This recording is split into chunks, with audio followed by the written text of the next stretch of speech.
today I am reviewing the new holiday palette from Natasha Denona. This is the Cranberry palette. So recently, a few days ago, I uploaded on my Instagram asking you guys to vote and let me know which palette you guys wanted me to review next. You guys first voted for the ColourPop Brown Sugar palette. That one got the most votes. So that went up on my channel on Wednesday, and then this one was in second place. So I'm really excited to play with this palette. I know several of you guys are on the fence about picking it up. I'm hoping I can help you guys reach that decision so that you guys know exactly what you're getting with this palette. And you know, when you're spending $48 for 5 eyeshadows, I think that you guys really need to know exactly what you're going to get with this palette, and I really kind of break down the formula, break down exactly what I think about it.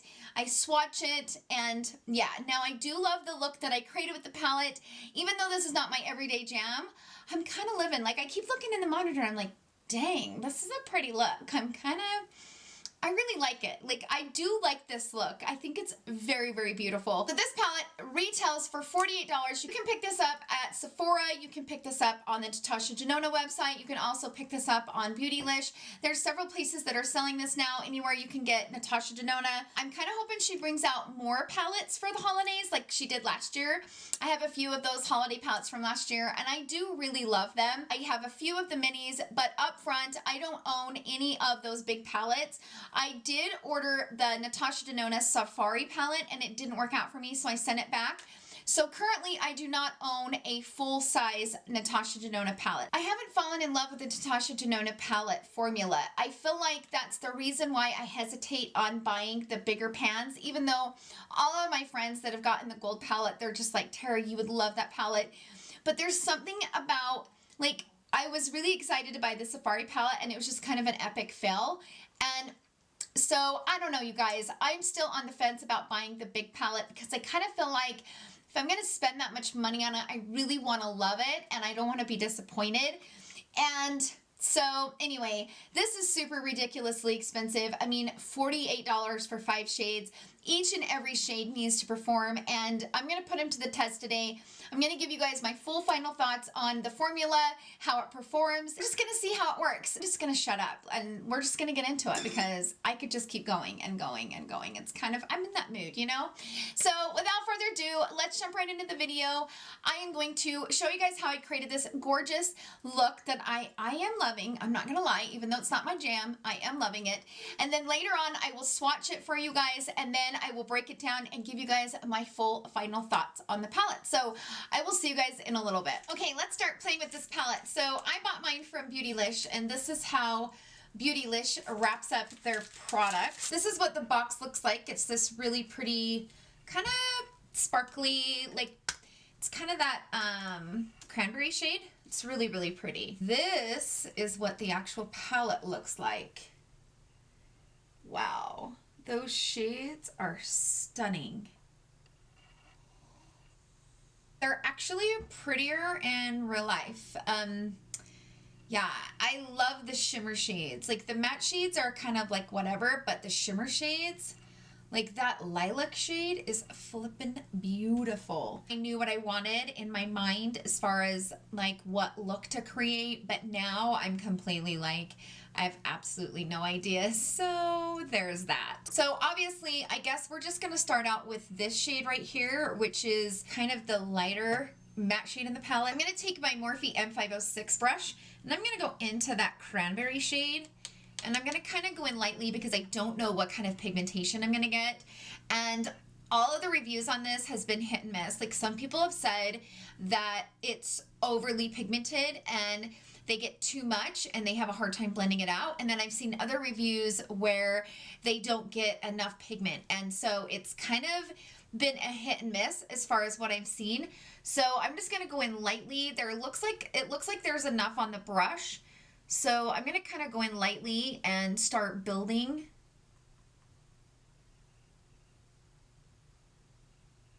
Okay.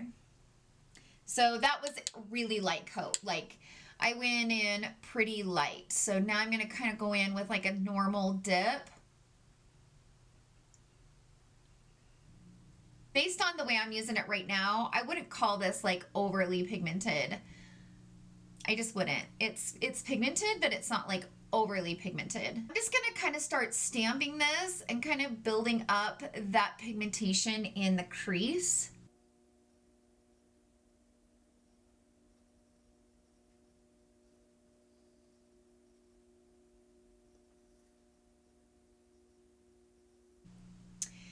That shade goes pink.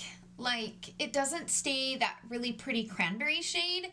It goes pink, and I don't really like that. I wonder if I need to use a different brush. I'm gonna go in with the Sigma blending brush. This is the E25. I'm gonna go into that shade, and I'm just gonna start building this because it's really pink. Like, I was kind of hoping it would be that really pretty cranberry shade. Like, I've went in several times now. It's much darker in the pan that it shows up on the lid. I was kind of hoping to keep that darker shade, but we're gonna try to make this work.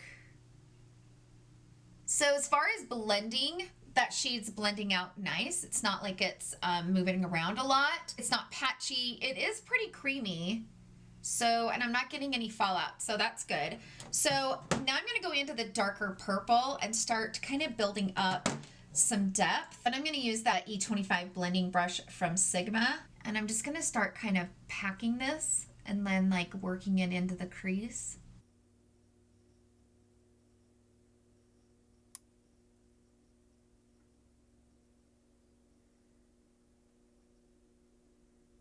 I'm going to start kind of packing on this outer corner.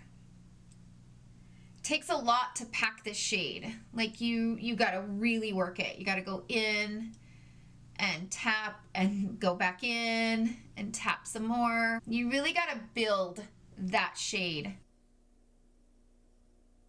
I'm just going to keep trying to work with it, but it's not wanting to work very good, I'll be honest. When I look into this palette, I don't feel like I'm getting the look that I originally wanted. I'm getting this hot pink with a purple tone to it. I was really hoping to get more of a, just that cranberry, you know? I like that dark cranberry shade. So I've really packed it here on the brush, and I'm gonna try to build up this crease and try to get it to deepen up some because it's just too hot pink. It's so weird. I'm gonna start messing with the lid, and then I'll try to really pack some pigment up there in the crease, but it's just not working. Like, it's just not working like I was hoping it would. I want to go in with this lilac shade. Now, my original thought was I was going to use this shade in the middle, but because it's pulling such a hot pink, I feel like I need that lavender shade on the lid. So I don't know. My thing is, I don't think this is going to be very pretty with the hot pink that's on the eye. I'm going to take my felt tip applicator, which is what I always use to apply my shimmer shades, and I'm going to go in first dry and then probably intensify the pigment by dampening the applicator. So I've got some here, and I'm just going to like basically, ooh. Oh, that shade is gorgeous, you guys. Look how pretty that is. This shade is so pretty that it might bring some recovery to this look because it is absolutely beautiful. And it's a really smooth shade as well. All right, I'm gonna dampen. So what I like to do is just take my makeup wipe and just kind of squeeze the tip of it. And then I'm gonna go down into that shade. Oh my gosh, that is so flippin' pretty, you guys. Like, that purple shade kind of redeemed the crappy situation I had going on with the matte shades. It's gorgeous. It's probably one of the prettiest purple shades I've seen in a palette. Yeah, that shade's really pretty. So I'm just gonna kind of like sweep this up into the crease, just ever so slightly to kind of have it like fade out, because I think that's gonna help to kind of recover this look that I got going on. I'm just gonna kind of spray, like just kind of move it very lightly. Like, I don't want to build up the intensity, but I kind of want it to just like fade into those matte shades. And so I'm just kind of lightly taking the applicator and like moving that shadow. All right, I'm gonna take the other end of this brush, which is kind of just it's kind of like a flat tip blending brush. And I'm gonna use that to pack the shade. It's more dense. So I'm gonna dip into this one first and pack it, and then I'm gonna give some darker dimension with the darker purple. Start kind of like doing this stippling motion. And I'm not getting any fallout. Like, I've got a tiny bit, but the fallout isn't that big of an issue. I'm kind of impressed with that, but I'm just not a fan of these matte shades in this palette at all. Like, I just don't like this formula at all. It's really hard to work with, and you just have to really, really, really pack. Okay, let me show you what I'm talking about. So I'm taking this stiffed brush, and I am like digging this into this palette, okay? So I'm like digging it. And I've got a ton of product on the tip of that. So then I'm gonna start packing this, and it just doesn't give that dark, like instant, you know? I mean, a lot of the Natasha Denona matte shadows are supposed to be pretty pigmented, but this one, you just, oh my gosh, you have to pack and pack and pack and pack and just keep going down in and packing, and it's a lot. It's a lot. It takes a long time to build up that intensity. I got to the point where what I had going on in the crease wasn't working. So I stopped, put the shade on the lid, and then it kind of can start pulling the look together. If you get to that point where you feel like your crease, you're kind of losing control of it, before you give up, try putting something on the lid, whatever your plan is for your lid. Try putting that on, and sometimes that will kind of bring it together, and then you can kind of see where you need to maybe add dimension or more shadow or something to kind of bring the life back to the look. But that's basically what I had to do here to make sure that I didn't lose the full look together. So I'm glad that I didn't give up, because I was that close to being like, oh my gosh, this is crazy. So for the lower lash line, I'm going to take a pencil brush. This is from Morphe. This is the E36 brush. And I'm going to go into this shade, and then I'll go into this shade. But see like how lightly, and it's super pink, like it's hot pink. I don't like that hot pink shade. It's deceiving. Like, if it's gonna be hot pink, then just be hot pink in the pan. Shades are definitely not what they are in the pan. So now I'm going into the dark purple, and that when I first went down in, it didn't even hardly do anything. So this is my third time going down in. It's just kind of what we're doing down here. I mean, it just is what it is. I think I want to add that purple shimmer along the lower lash line. I'm going to take this brush from the Jaclyn Hill Morphe collaboration brush collection. This is the JH43 brush. And I'm going to go into that purple lilac shade. And I'm going to basically like smoke this along my lash line. I am going to go into this shade right over here on the end. I've already dug my nail into it. My bad. And I'm going to go in first dry. And I'm going to take this brush from the Morphe Jaclyn Hill collection. This is the JH39 brush. And I'm going to start like packing this right here. And if I feel like I'm going to need more intensity, but I wanted you guys to see what this would look like dry. It's pretty, but of course we want that more intensifying look. Spray it with some setting spray, kind of dampen it. That shade's just not very intensifying for the inner corner. I'm going to take this brush from the Jaclyn Hill Morphe collection. This is the JH42 brush, and I'm going to go into that like champagne shade on the end. I'm going to pop this right up here on my brow bone. Okay, I think we were able to kind of salvage the look a little bit. I'm going to go ahead and go off camera. I'm going to finish this eye, pop some lashes on, and I will come back and I will swatch the palette and give you guys my final thoughts, because I'm going to have a lot to say about this palette. So I'll be right back. Okay, you guys, I am back. I threw on some lashes, and I don't know what these are. They're from House of Lashes, but I don't know what style they are. I think they might be the Demure lights, but I'm not sure. Seriously, I have absolutely no idea. As far as my lip, I struggled trying to find the right lippy to kind of go with this look because this is not my everyday jam.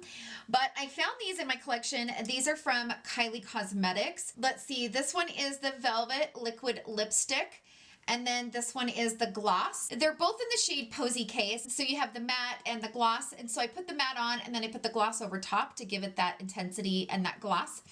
So that's what I'm wearing on my lips. Now, don't get me wrong. As much as I struggled to get this eye look, I really like it. I do think it's not an everyday wearable look for me, but you know, for those special occasions, it's not bad. I mean, it's not bad. There's something about it that I like. So let's go ahead and get into the swatches and then I will give you guys my final thoughts. So here are the swatches. And let me just say, so these mattes right here, I went in twice, but I'm gonna go ahead and swatch it for you guys so that you guys can see what I'm talking about. This is the reason why I struggled. Do you see that it hardly has any pigmentation at all? So I'm gonna go into that shade. And then, okay, so you see it right here on this finger? Watch this. It's ridiculous, you guys. I'm not a fan. I mean, the shimmer shades, like this shade is definitely my favorite shade. This middle shade right here is that duochrome shade.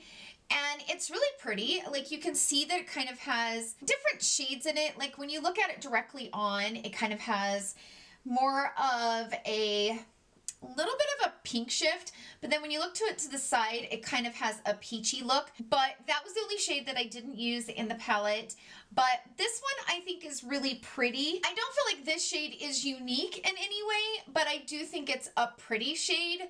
This one, in my opinion, is the most unique shade in the palette, and I really, really like that the most. But those swatches of those matte shades are pretty sad. So those matte shades are more of like a satin matte. So they have that satin type feeling to them when when you put your finger into them. They also are getting that hard panned look. As you can see, as I'm just showing you right here, I will give you guys a close-up in a second, but as you can see the way it's looking, it does have that hard pan. It's sitting kind of over top of the shade. That tells me that it's more of a satin shade and not a true matte. That's the reason why it's not very pigmented. However, I feel like it was a little bit deceiving because I remember seeing Natasha Denona's Instagram page and she did live swatches. I'm gonna put a screenshot of it right up here. Those swatches, I don't know how she achieved that. She must have like went into those matte shades at least 15 times. I don't know how she got that intense of a swatch. I mean, that is intensive.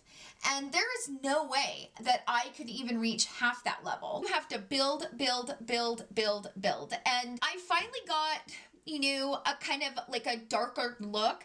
But the thing about this is the shades are deceiving. So like this shade in here goes on, you see it went on like really pink. It's not this cranberry shade. It's a bright pink shade. So I'm not into this. Like I'm not into it being so deceptive. What attracted to me to this palette was that cranberry and that purple shade, and then having these shades on the outside. It kind of brought it together, and it's a very attractive palette. But they chose the wrong formula for these matte shades because I have several of the smaller Natasha Denona. I have a few from last year, the few holiday palettes that look like this, and I have a few of the mini palettes that are like the $25 ones, and the matte shades in those are so much more pigmented, and they actually turn out to be what they are. So this is not, like, you're never going to achieve this shade. That's just my opinion. It's going to take you a lot of building and no blending, because as soon as you start blending it, it kind of goes into this like light pink shade. So you have to be really careful as you're packing that on that you don't blend it in. Now, they're not patchy, and I did not get any fallout from them. So I guess that has everything to do with more of that satin formula, that you're not going to get a lot of fallout from that shade. That said, the mattes in this palette, in my opinion, The only way that they make it worth it is that if you like the bright purple and the bright pink. If you're looking for that dark cranberry and that dark like purplish shade, you're not going to get it with this, and you're going to completely waste your money, and you're going to have to spend the time to refund and all that. You're not going to be happy if those are the desired shades you're looking for.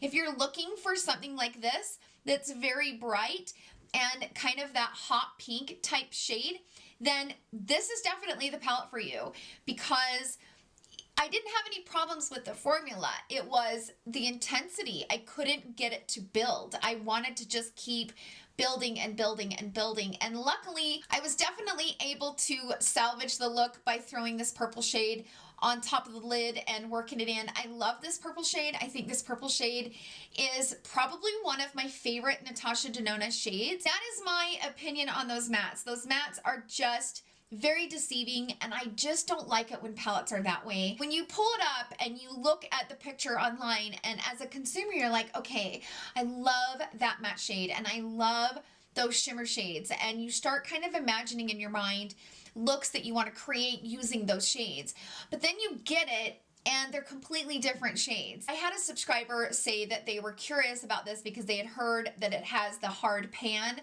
That is exactly why it has the hard pan. It's because it's a satin formula. It's not a true matte. It's a satin matte. That is the reason why it's coming across with that like hard pan look. So this is what the palette looks like up close. You see what I'm saying?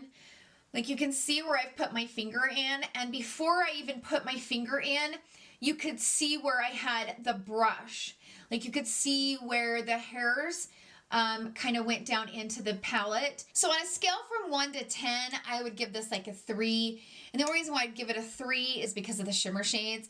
But the matte shades were such a disappointment to me that it definitely was not worth the money. This palette is $48, so you're almost paying $50 for 5 shades. If I'm gonna pay $48 for 5 shades, every single shade needs to be amazing, and that is not it. That is my final thoughts on this palette. I hope this video helped any of you guys out there that have been thinking about getting this palette.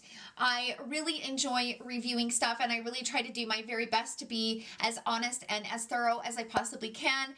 Thank you guys so much for hanging out with me today. I hope you guys enjoyed the video. If you did, please give it a thumbs up. Thank you guys again for all the love and the support you guys show me and my channel. It truly means the world to me. And I hope you guys have a fantastic weekend filled with love, happiness, and joy. I love you guys so much. Bye.